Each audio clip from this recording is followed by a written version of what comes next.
Hello friends, welcome to SMG channel. अगर आप मेरे चैनल के ऊपर नए हो तो चैनल को सब्सक्राइब कर दो and hit the bell icon to get the latest updates. So आज के इस वीडियो में मैंने जो है ब्लैक रोज के ऊपर वीडियो बनाया है, जहाँ पे आज के दिन 20% के आसपास की रैली थी और मैंने जो है चार्ट का एक पैटर्न बताया कि ये स्टॉक जो है वो longer period of the time में कैसे काम करता है और कैसे कैसे रिटर्न्स डिलीवर करता है। तो क्या आपकी स्ट्रैटेजी जो है वो ब्लैक रोज के रिलेटेड होनी चाहिए अगर आप बाय भी करना चाहते हैं, एग्जिस्टिंग शेयर होल्डर हैं, तो ये वीडियो जो है आप चेकआउट कर सकते हो। आज के इस वीडियो में मैं एफ के बारे में एक अच्छा खासा डेटा जो है वो आपके साथ शेयर करने वाला हूँ, ताकि आपको एक ब्रॉडर मार्केट की सिचुएशन पता चले, लास्ट 1-1.5 साल से क्या हो रहा है और किस वजह से हो रहा है। उसके बाद जो है मल्टीपल स्टॉक्स के बारे में भी आज हम इस वीडियो के अंदर डिस्कशन करने वाले हैं। और नेक्स्ट ये जो वीक है, इस वीक के अंदर मार्केट कैसा रहेगा, या हमें बाइंग करनी चाहिए, सेलिंग करनी चाहिए, या क्या हमारे प्रिकॉशंस होने चाहिए बिफोर बाइंग या सेलिंग। तो इस वीडियो के अंदर ये सब पॉइंट्स भी मैं डिस्कस करूंगा। पहले बात कर लेते हैं जहाँ से प्रॉब्लम शुरू हुआ है। लास्ट सितंबर अक्टूबर से जो है 2021 से प्रॉब्लम स्टार्ट होना शुरू हुआ मार्केट के अंदर, या पोर्टफोलियो के अंदर काफ़ी ज़्यादा गिरावट होना स्टार्ट हुआ। तो अगर आप पीछे से अगर चलेंगे, लास्ट 2021 से अगर देखें तो 25,000 करोड़, 40,000 करोड़, 35,000 करोड़, 40, 45, 43, 40 करोड़।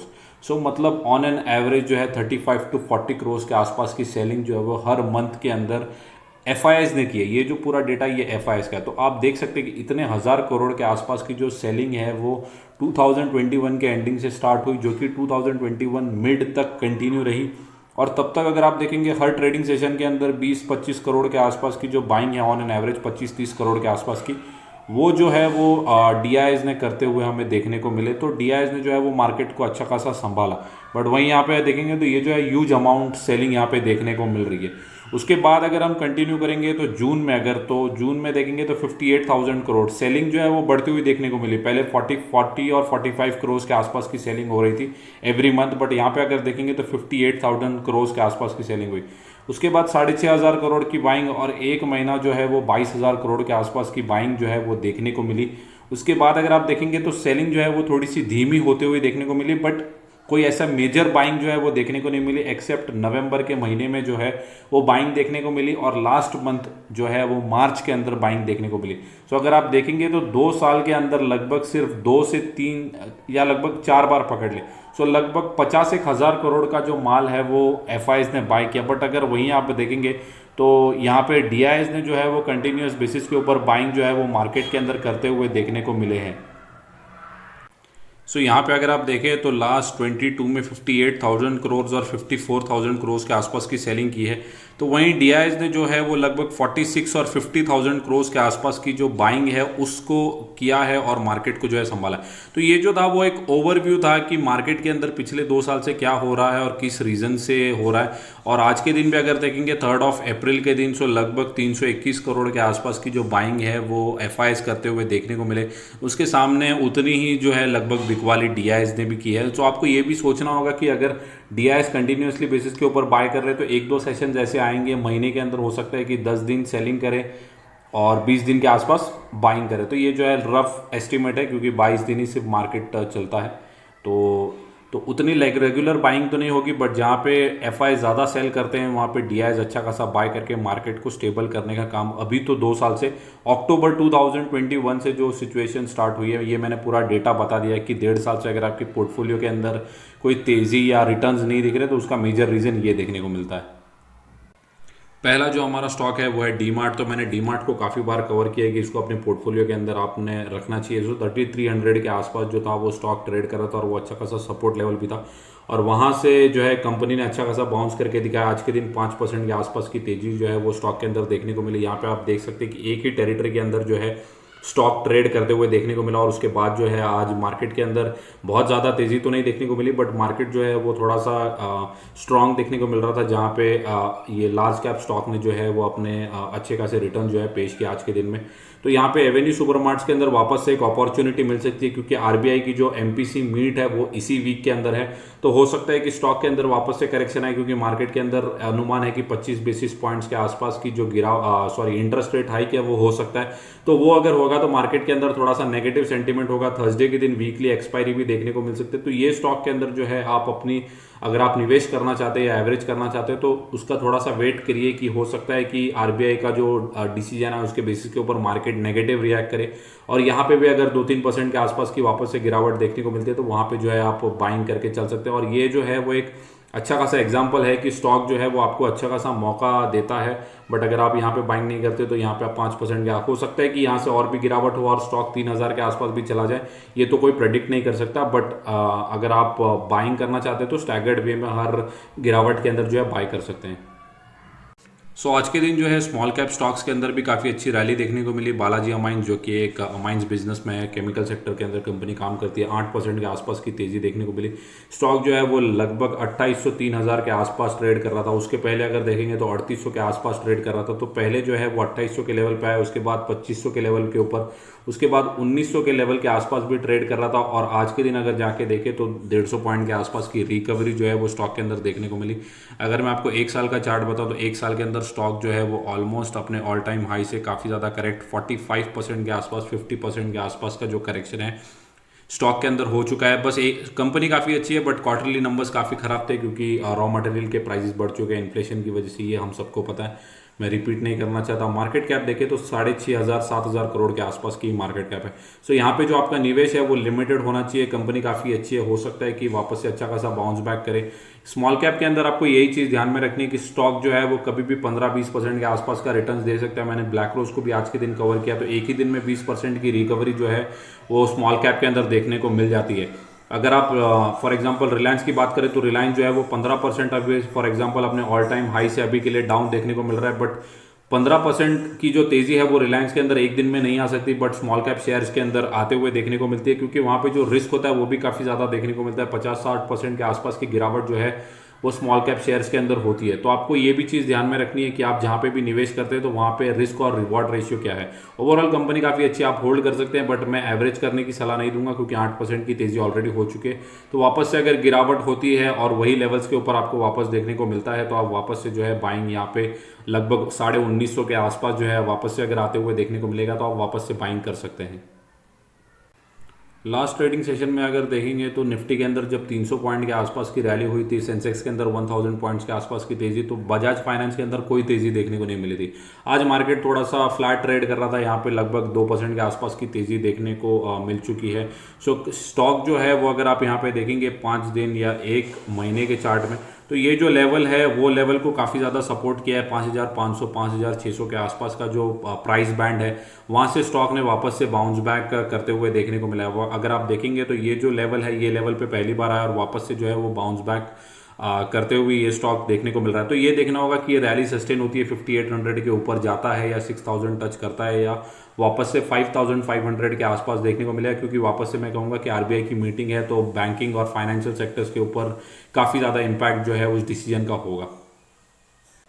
नेक्स्ट जो स्टॉक है वो है Polycab. So one of the best investment stock अगर मैं कहूँगा तो पॉलीकैब देखने को मिलता है क्योंकि इतना सारा इंफ्रास्ट्रक्चर का काम हो रहा है, चाहे वो रियल इस्टेट में हो, गवर्नमेंट सेक्टर के ऊपर हो या रिलेटेड हो या प्राइवेट सेक्टर के रिलेटेड हो, जितना भी इंफ्रा रिलेटेड सब जगह पे वायर्स और ये जितने भी इलेक्ट्रॉनिक आइटम जो कि पॉलीकैब बनाता है, केबल्स और वायर्स, तो वो सब जगह पे यूज़ होने ही वाले हैं। और कंपनी अगर देखेंगे तो एक साल के अंदर भी इतनी बड़ी मंदी हुई, स्टॉक जो है अच्छे खासे 15-20-25% डाउन है बट यहाँ पे फिर भी 19-20% के आसपास की रैली देखने को या रिटर्न जो है वो देखने को मिल रहा है। सो इसके शेयर होल्डर्स जो है वो 101% रिवॉर्डेड हुए हैं। 5 साल में भी देखेंगे तो 359% के आसपास की तेज़ी जो है वो रिटर्न जो है वो देखने को मिलते हैं। सो चार्ट के अंदर कोई ज़्यादा गिरावट देखने को नहीं मिल रही है, अभी के लिए सिर्फ 3-4% के आसपास ही जो है अपने ऑल टाइम हाई से गिरते हुए देखने को मिला है।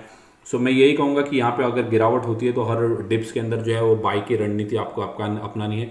नेक्स्ट अगर जब भी आपको निफ्टी के अंदर थोड़ा बहुत प्रेशर दिखे तो एक एक दो स्टॉक करके जो है आप बाइंग स्टार्ट कर सकते हैं क्योंकि अभी अगर देखें तो ओवरऑल जो है ग्लोबल स्लोडाउन के ही अभी तक जो है वो क्लियर पिक्चर नहीं हो पाए कि ग्लोबली क्या सिनारियो रहेगा या इन फ्यूचर 1-2 क्वार्टर कैसे रहेंगे। आईटी सेक्टर भी थोड़ा बहुत डाउन देखने को मिल रहा है।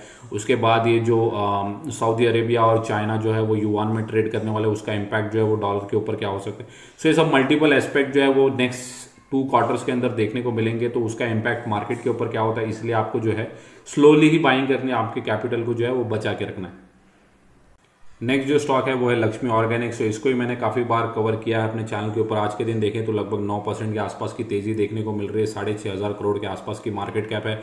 तो आपका निवेश जो है वो कम होना चाहिए। और लक्ष्मी ऑर्गेनिक्स की बात करूँ तो अपने ऑल टाइम हाई से काफ़ी ज़्यादा करेक्टेड हो चुका है। लगभग 600 के आसपास ट्रेड कर रहा था, आधे से भी थोड़ा और गिरावट इसके अंदर होते हुए देखने को मिली है। लगभग 50-60% के आसपास डाउन है। तो यहाँ पे अगर देखेंगे लॉन्ग टर्म के अंदर तो कंपनी जो है वो हाल ही में लिस्ट हुई थी लगभग 2021 के आसपास। तो वहाँ से इतना गिरने के बाद भी कंपनी जो है अभी भी 30% के आसपास के रिटर्न जो है वो अपने शेयर होल्डर्स को बना के दे रही है। कंपनी काफ़ी अच्छी है। हो सकता है कि क्रूड ऑयल के प्राइजेस के अंदर इतनी गिरावट है तो Q4 के नंबर जो है वो काफ़ी अच्छे आते हुए देखने को मिलेंगे, जिस वजह से कंपनीज के अंदर, केमिकल कंपनीज के अंदर आज के दिन तेज़ी देखने को मिली, चाहे वो बालाजी हो, ब्लैक रोज हो या लक्ष्मी ऑर्गेनिक्स के अंदर। तो काफ़ी ज़्यादा तेज़ी जो है वो देखने को मिल रही है। तो ओवरऑल स्टॉक काफ़ी अच्छा है। अगर आप होल्ड करते हैं तो होल्ड करके रखिए, बट ओवर अलोकेशन मत करना, क्योंकि यही उसका रीज़न है 6,500 करोड़। नेक्स्ट जो शेयर है वो है रिलैक्सो फुटवेयर। सो काफ़ी अच्छा इन्वेस्टमेंट स्टॉक या पोर्टफोलियो स्टॉक अगर आप कहें तो आपके पोर्टफोलियो के अंदर होना चाहिए। सो फुटवेयर के सेगमेंट के अंदर काफ़ी अच्छी कंपनी, चाहे वो बाटा हो या रिलैक्सो फुटवेयर हो, दोनों भी काफ़ी अच्छी कंपनी है। मार्केट कैप भी अगर देखेंगे तो 21,000 करोड़ के आसपास का अच्छा खासा मार्केट कैप है। प्रीमियम काफ़ी ज़्यादा हाई है, बट अगर कंपनी की बात करें तो कंपनी काफ़ी अच्छी मोनोपॉली भी है शूज़ के सेगमेंट के अंदर। तो यहाँ पे अगर आप देखेंगे तो कंपनी काफ़ी ज़्यादा डाउन देखने को मिल रही है। 25-30% के आसपास की गिरावट जो है कंपनी के अंदर ऑलरेडी हो चुकी है। और यहाँ पे कोई भी रैली जो है वो अभी के लिए देखने को नहीं मिल रही है। पिछले कुछ टाइम से 6 महीने से भी अगर देखेंगे तो यहाँ पे स्टॉक जो है वो यहाँ पे 750 के आसपास देखने को मिला था। वहाँ से थोड़ा बहुत रिबाउंड 8-10% हुआ है, बट कोई ऐसा मेजर रिकवरी जो है वो स्टॉक के अंदर देखने को नहीं मिल रहा। सो हो सकता है कि Q4 के नंबर्स यहाँ पे भी अच्छे देखने को मिले, क्योंकि इनका भी जो क्रूड ऑयल इन्फ्लेशन की इनका भी जो रॉ मटेरियल था वो काफ़ी ज़्यादा महंगा होते हुए देखने को मिला था ड्यू टू इन्फ्लेशन। तो इस वजह से अगर आपके पोर्टफोलियो के अंदर ये स्टॉक नहीं है और आप ऐड करना चाहते हैं तो मैं यही कहूँगा कि एक एक दो स्टॉक करके रिलैक्सो फुटवेयर्स को भी जो है आप ऐड कर सकते हैं। और Q4 के नंबर्स अगर अच्छे आए तो वापस से जो है और अपनी क्वांटिटीज़ का एडिशन जो है वो बढ़ा सकते हैं। ये सभी शेयर्स के लिए मेरी यही राय। जितने भी शेयर्स मैं आज के दिन कवर करूँगा तो Q4 के नंबर्स जो है वो आपको ध्यान में रखने। नेक्स्ट जो शेयर है वो है दीपक नाइट्राइट। सो ये भी एक केमिकल कंपनी देखने को मिल रही है। वहाँ पर ये पूछोगे कि यहाँ पे क्यों तेज़ी देखने को नहीं मिल रही है, 1.83% के आसपास की गिरावट है।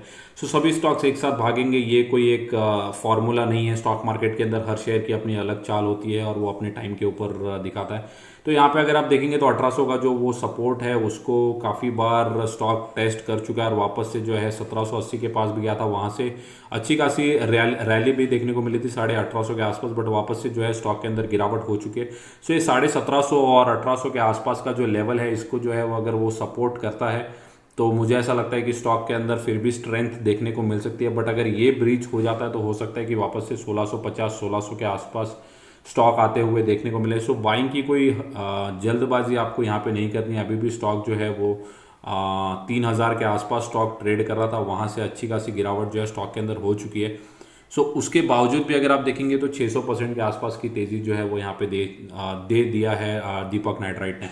सो कंपनी के मार्केट कैप देखें तो 24,000 करोड़ के आसपास मार्केट कैप है। प्रीमियम जो है वो सिर्फ 27 के आसपास है। सो कंपनी काफ़ी अच्छी है, फिनॉल्स के सेक्टर में काफ़ी बड़ी लीडर कंपनी है। बट यही देखना होगा कि Q4 के नंबर्स जो है वो कंपनीज के कैसे डिलीवर होते हैं। तो आपको अगर कोई भी शेयर अगर बाय करना है या उसके अंदर इन्वेस्ट करना है तो या तो आप क्या कर सकते हो कि जब अभी आरबीआई की मीटिंग होगी, जब अगर गिरावट आती है स्टॉक के अंदर या कोई ग्लोबल न्यूज़ की वजह से मार्केट के अंदर प्रेशर देखने को मिलता है तो एक दो स्टॉक आप बाय कर सकते हैं। बाकी जो है आप Q4 के लिए वेट कर सकते हैं। अगर Q4 के नंबर्स अच्छे आते हैं, आउटलुक जो है वो नेक्स्ट ईयर के लिए अगर अच्छा आता है, डिमांड वैसी ही रहती है, क्लाइंट्स अगर वैसा ही भरोसा दिखाते हैं और कॉन्ट्रैक्ट जो है अगर वो रिन्यू होते हैं फॉर नेक्स्ट ईयर भी, तो आज जहाँ पे ग्लोबल इकोनॉमी देखने को मिलेगी और इनका अगर आउटलुक स्ट्रांग देखने को मिलेगा तो आप वहाँ पे अच्छी खासी क्वांटिटीज जो है वो ऐड कर सकते हैं।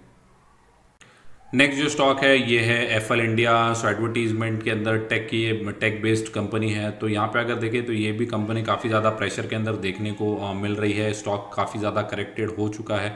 जो सभी आईटी सेक्टर के स्टॉक भी जो है वो करेक्टेड ही देखने को मिल रहे हैं, इंक्लूडिंग इन्फोसिस, टीसीएस या एलटीआई माइंडट्री, या फिर अगर आप दूसरे एलटीटीएस की बात करें। सो ये जो जितनी भी कंपनीज है सबके अंदर जो है एम्फोसिस हो गया। सो सभी आईटी सेक्टर की कंपनीज के अंदर अभी के लिए जो है वो गिरावट ही देखने को मिल रही है। बट यहाँ पे अगर देखेंगे तो आज के दिन अच्छी खासी तेज़ी देखने को मिली थी। प्री ओपन सेशन के अंदर 1011 के आसपास देखने को मिल रहा था, बट वापस से वो लेवल जो है वो सस्टेन नहीं हुआ और स्टॉक जो है वो वापस से नीचे गिरते हुए देखने को मिला। सो ओवरऑल कंपनी काफ़ी अच्छी है। यहाँ पे भी यही देखना है कि Q4 के नंबर्स के साथ जो है वो फ्यूचर आउटलुक कंपनी का कैसा होता है। कंपनी को आउटलुक जो है वो पॉजिटिव सेंस के अंदर रिवाइज करते हैं या नेगेटिव सेंस के अंदर लेके आते हैं। तो ये जो पॉइंट है ये आपको अभी याद रखना है या नोट करके रखना है, क्योंकि अभी Q4 के जितने भी नंबर्स आएंगे उससे ही जो है नेक्स्ट 2 क्वार्टर्स 3 क्वार्टर्स के अंदर मार्केट कैसा परफॉर्म करेगा इसका अनुमान जो है वो हमें इससे ही मिलेगा। सो अगर आप कंपनी को बाय करना चाहते हैं तो मैं यही कहूँगा कि आप जो है स्टैगर्ड वे में कंपनी के अंदर बाइंग कर सकते हैं। नेक्स्ट जो कंपनी है वो है बर्जर पेंट्स। तो एशियन पेंट्स को भी मैं कवर करता हूँ और बर्जर पेंट्स को भी कवर करता हूँ। तो ये भी जो कंपनी है वो काफ़ी अच्छी है, बट यहाँ पे भी अगर आप देखेंगे तो अच्छा खासा प्रेशर देखने को मिल रहा है। कंपनी जो है वो लार्ज कैप कंपनी है, 56,000 करोड़ के आसपास की मार्केट कैप है। और एशियन पेंट्स के बाद अगर इंडिया के अंदर सबसे ज़्यादा जो मार्केट कैप्चर है वो बर्जर पेंट्स का ही देखने को मिलता है। सो ये कंपनी भी काफ़ी अच्छी है और अगर आप इसको अपने पोर्टफोलियो के अंदर ऐड करना चाहते हैं, इन्वेस्ट करना चाहते हैं, तो ये भी काफ़ी अच्छी कंपनी है। कंपनी जो है वो हो सकता है कि कंपनी बोनस भी रिवॉर्ड करे, क्योंकि कंपनी के जो है वो 50 to 100 ईयर्स शायद पूरे होने वाले हैं। मुझे एग्जैक्ट न्यूज़ पता नहीं है, बट अगर ये होता है तो कंपनी जो है वो बोनस या बोनस रिवॉर्ड जो है वो अपने शेयर होल्डर्स को देते हुए मिल सकती है। सो कंपनी काफ़ी अच्छी है। एशियन पेंट्स आज इंडिगो पेंट्स के अंदर भी देखेंगे तो 5-6% के आसपास की तेज़ी देखने को मिली, जो कि दूसरे कंपनीज के अंदर भी आपको इवेंचुअली देखने को मिलेगी, क्योंकि सभी कंपनीज एक साथ भागते हुए आपको देखने को नहीं मिलेंगी। नेक्स्ट और लास्ट जो कंपनी है वो है हिंदुस्तान फूड्स। आज के दिन यहाँ पे भी देखेंगे तो 5% के आसपास की तेज़ी देखने को मिल रही है। कंपनी जो है वो कॉन्ट्रैक्ट मैन्युफैक्चरर है। फूड प्रोडक्ट्स का जो पैकेजिंग का काम है इनके बड़े बड़े क्लाइंट्स देखने को मिलते हैं। ये भी जो है वो एक एक्सेप्शनल कंपनी देखने को मिलती है। एक साल की बात करें तो कंपनी ने जो है वो 38% के आसपास के रिटर्न्स डिलीवर किए हैं। डिस्पाइट ऑफ सभी कंपनीज के अंदर लॉस देखने को मिल रहा है, बट यहाँ पे नेगेटिव रिटर्न्स देखने को मिल रहा है। यहाँ पे 5 साल में भी देखेंगे तो 569 के आसपास। सो पॉलीकैब हो गया, हिंदुस्तान फूड्स हो गया, वीबीएल हो गया। सो ये जो है वो कुछ एक्सेप्शनल कंपनीज देखने को मिलती है जिन्होंने इस मंदी के दौर के अंदर भी जो है वो पॉजिटिव रिटर्न्स बना के दिए। वीबीएल ने तो हालांकि 75 to 80% के आसपास के भी रिटर्न जनरेट किए। सो ये भी कंपनी काफ़ी अच्छी है। यहाँ पे अगर कोई मौका तो कंपनी दे नहीं रही है पिछले कुछ टाइम से, बट जहाँ पे भी अगर आपको मौका मिलेगा तो यहाँ पे भी अगर आप देखें तो 6% के आसपास की तेज़ी 1 महीने के अंदर देखने को मिल रही है। सो आप स्टैगर्ड वे में ये भी कंपनी के अंदर बाय कर सकते हैं। जो प्राइस बैंड है वो भी लगभग 500 के रेंज के अंदर ही देखने को मिल रहा है, बट ओवर अलोकेशन नहीं करना है, क्योंकि कंपनी जो है वो सिर्फ 6,000 करोड़ के आसपास की मार्केट कैप है और प्रीमियम भी थोड़ा सा हाई देखने को मिलता है। सो ये थी मेरी commentary for all the stock and the upcoming markets. अगर आपको वीडियो अच्छा लगा होगा तो वीडियो को लाइक कर दो एंड चैनल को सब्सक्राइब। Thank you guys.